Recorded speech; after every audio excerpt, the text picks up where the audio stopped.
Nandito na kami sa The Farm. Papakita ko sa inyo yung villa namin.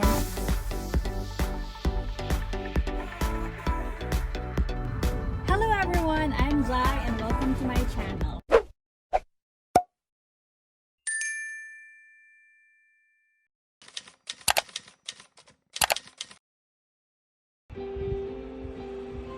Yay! So much. Wow. Apple, what? Paano ako nakakalabas at nakakabili? Wow, ang ganda. Let me see that tote bag. Yaba!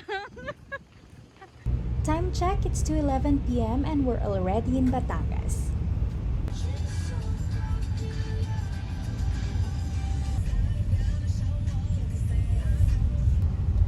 So, nandito na kami sa The Farm and magpapa-swab test muna before check-in. Lang po tayo. Okay po.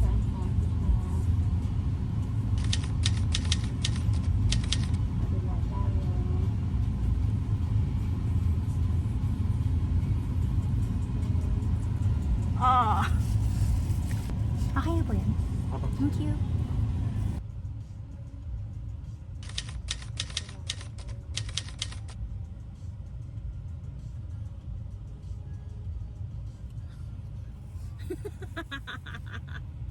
Nandito na kami sa reception for check-in. They took care of our car kasi may valet parking naman. They will now orient us about the schedule of the activities dito sa farm and the rules and regulations. If you're comfortable not to wear na po, pwede naman na pong tanggalin since everyone is tested naman po. Yes. Yay! Opo. We're here sa aming villa. Nasa sudo na pa. Watch your step na lang po.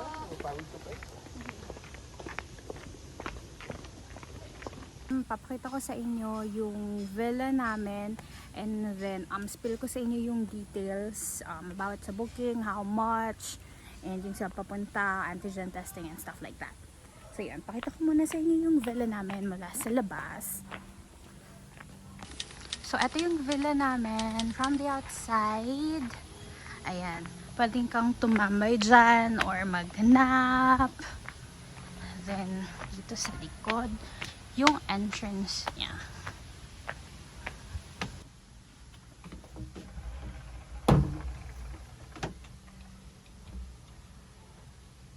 Ito ang aming cute villa. So, pagpasok mo, ayan na yung bed. Ang ganda ng view.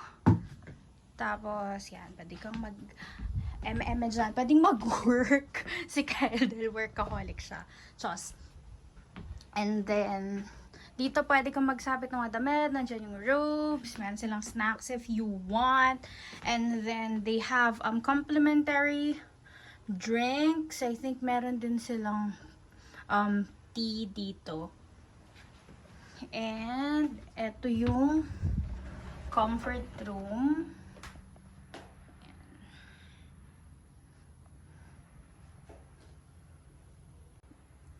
Yung towels.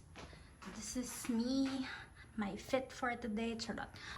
Una, pag-usapan natin yung biyahe. So, yung biyahe namin from Pampanga, very smooth naman. It took us 3 hours. Mula doon sa Marquee ay Google Maps, hindi Waze. Kasi, chinek namin yung Waze una. Pero iba yung daan na tinuturo niya tapos sobrang tagal. Around 4 to 5 hours yung computation niya. Tapos kinumpare namin yun sa Google Maps. Mas mabilis yung sa Google Maps. So pagdating ay didiretso kayo sa antigen testing. Tapos papadiretso ka nila sa reception. May fill out ka lang na form. Tapos sasabihin nila sa yung rules and then bibigyan ka nila ng map. At sasabihin nila sa'yo yung mga pwede mong puntahan, pwede mo rin aralan on your own. So, sasabihin nila saan yung mango tree, yung restaurants, yung secret lagoon, healing sanctuary. Tapos, meron silang bibigay sa'yo na schedule ng weekly activities nila. So, ito yung mga free or kasama, I think, sa binayaran mo dito sa room. So, meron silang morning walk, para siyang tour dito. So, pag umaga yon. Pero if di ka morning person, pwede mong gawin yung walking tour around 4 p.m. sa hapon. Tapos meron din silang yoga, meron din silang flower arrangement every morning. So feeling ko yun yung flower arrangement gagawin namin. Kasi hindi masyadong maaga, 9:30. Tapos bibigyan na ng list ng services nila, kung gusto mong avail. Pero beforehand, pwede ka naman humingi nito kapag nag-book ka na, nag-confirm ka na ng booking sa kanila, tapos send nila sa'yo via email. Tapos pwede mong ipa-reserve para sure ka na maka-avail mo yung service na yun if gusto mo. Sa tingin ko, nasabi ko naman na lahat. Magbibihis lang kami, magpipicture taking, tapos magsiswimming. Siyempre sasama kayo. Sama kayo sa tour. Magsiswimming na kami. Uunahin namin sa waterfalls sa Secret Garden kasi nagko-close lang yun ng 5 p.m. 4:20 na. Tapos after nun sa mga pool naman.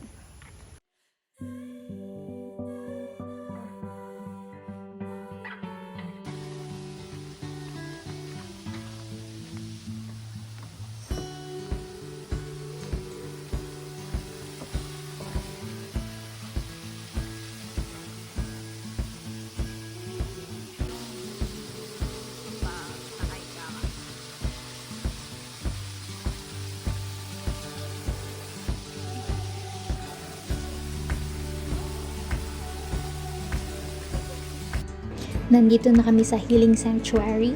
Nandito yung kanilang infinity pool and aqua bar.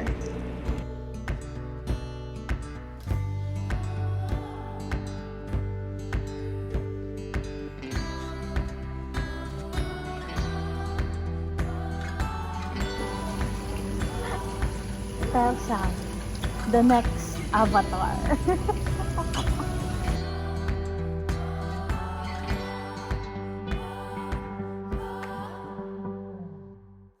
Time check, it's almost 6 o'clock. So, tapos na kaming mag-swimming tsaka uminom ng drinks by the pool, picture taking, ganun. Balik muna kami sa villa para mag-bihes. Tapos, pupunta na kami sa Alive Restaurant para mag-dinner. Hindi niya pagkape. Vegan pala to eh. Yes! Ano yung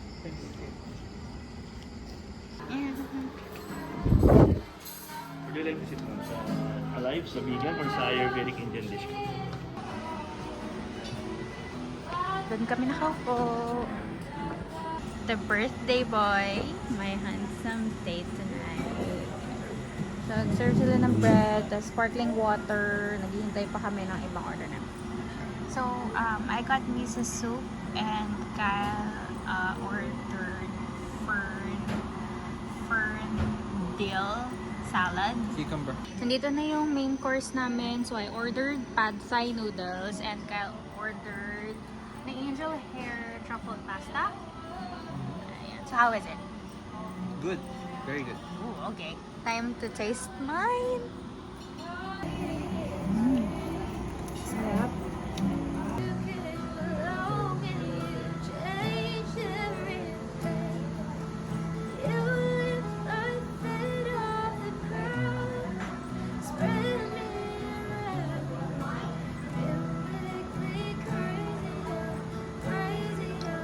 Kakatapos lang may mag-serenade sa amin. So, nasa ibang table na sila nag-serenade ngayon.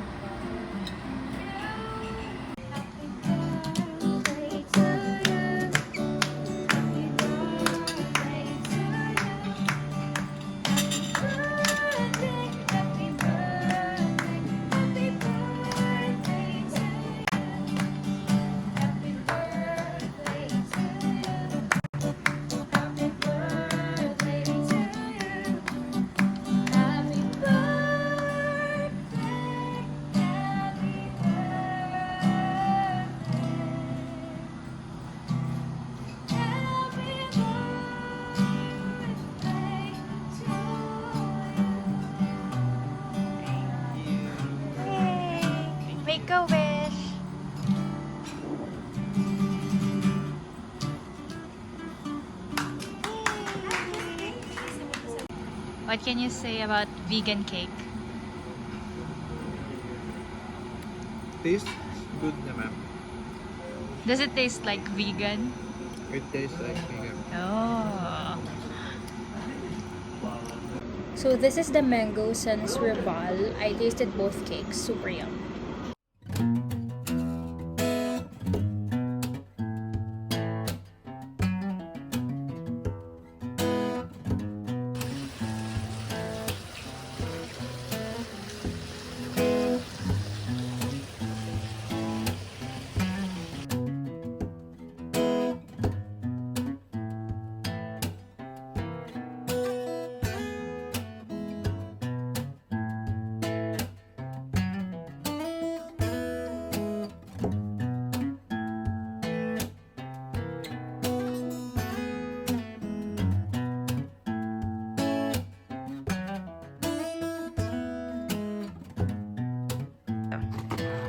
Crackling. Seaweed crackling. Squash crackling. Mustard cacao cheese. Ooh, brownie crunch. Parang ayoko ng chocolate. How's the vegan chips? Do you like it? It's okay. Let's try. Pahinga na kami. Kasi maaga pa tomorrow for the morning walk and flower arrangement. Good morning! Tulog pa si Kyle. Pero nagising na ako para makapag-prepare ako sa morning walk.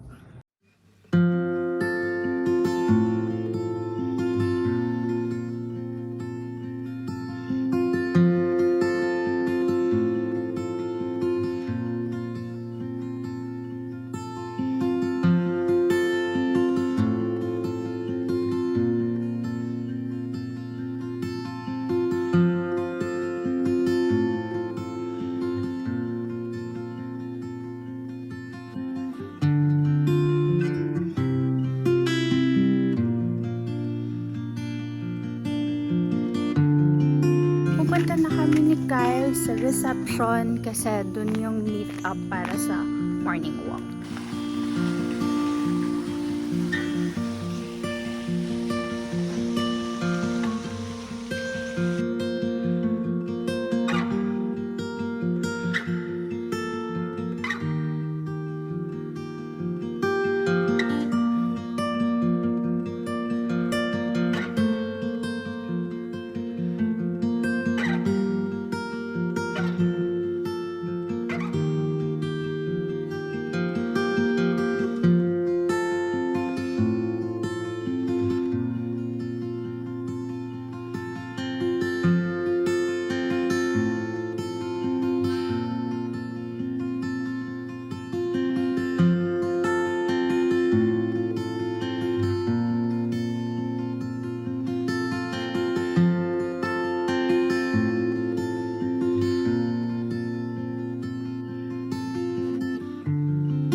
Thank you. Some fresh coconut water po. Thank you. Salamat po. Palagay na lang po. Thank you po. Tapos na kami sa aming morning walk. Doon na kami sa Alive Restaurant for breakfast. Hello, Mother Goose.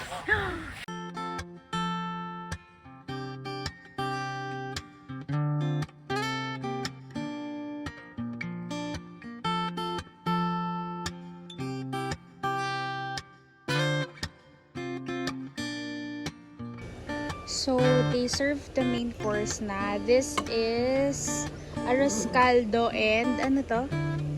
Omelette, vegetarian omelette. Oh, Vegan. vegan omelette and arroz caldo.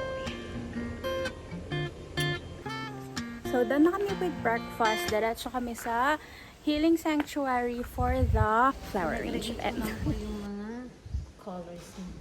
Para madali tayo mag-design. So this is what we call the flower arrangement or the flower mandala. So it's a creation out of flowers and leaves po, and the main purpose of this activity is for us to relax, meditate, and at the same time po, it's a healing therapy. By just looking at the flowers and leaves itself, it will add vibrancy to our energy po. Okay? You can do any shape, up to you po. Okay? So enjoy and have fun po. Thank you.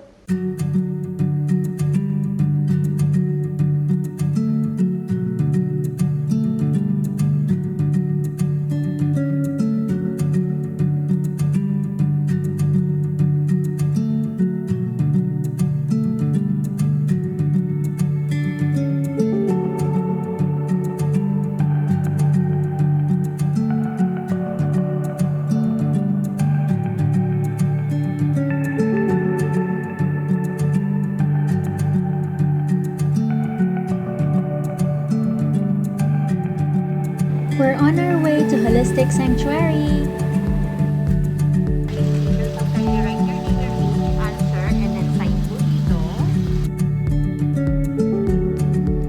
So good morning, I'm Nurse Jonah, your therapist for today for the eye treatment. Shall we? Okay pa.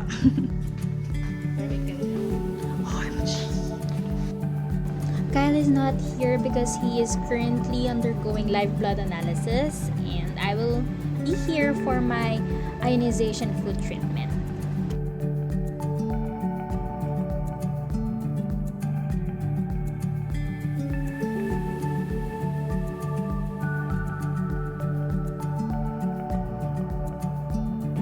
Pabalik na kami sa aming villa to rest, tapos na kami sa morning activities. Talk more about ionization. Ano ba siya? Ano siya, so parang na foot spa eh. So ba nakababad yung paa mo sa warm water for like 30 minutes. Tapos may nag-iba yung color ng water, tapos diniscuss sa akin kung ano yung meaning ng colors.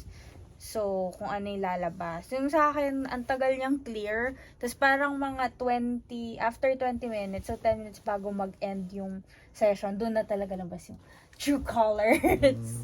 So, yan. Sa akin naman more on kukunin yung blood, tapos i-check sa microscope kung ano yung itsura ng red blood cells. Oh. So, ganun lang siya. So, pag dikit-dikit, ganun, may problem. Pag hiwa-hiwalay, at even yung circle, so yun yung healthy. Amazing eh.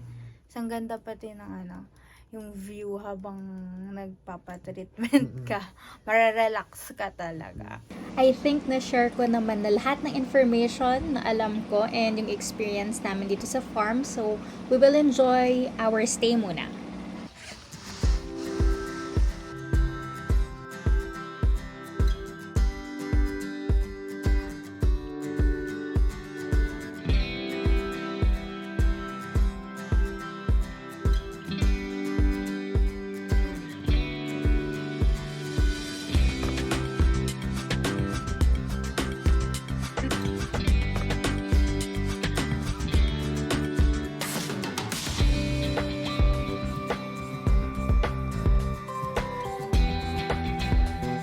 And that ends our first vlog. Please subscribe and see you on our next video.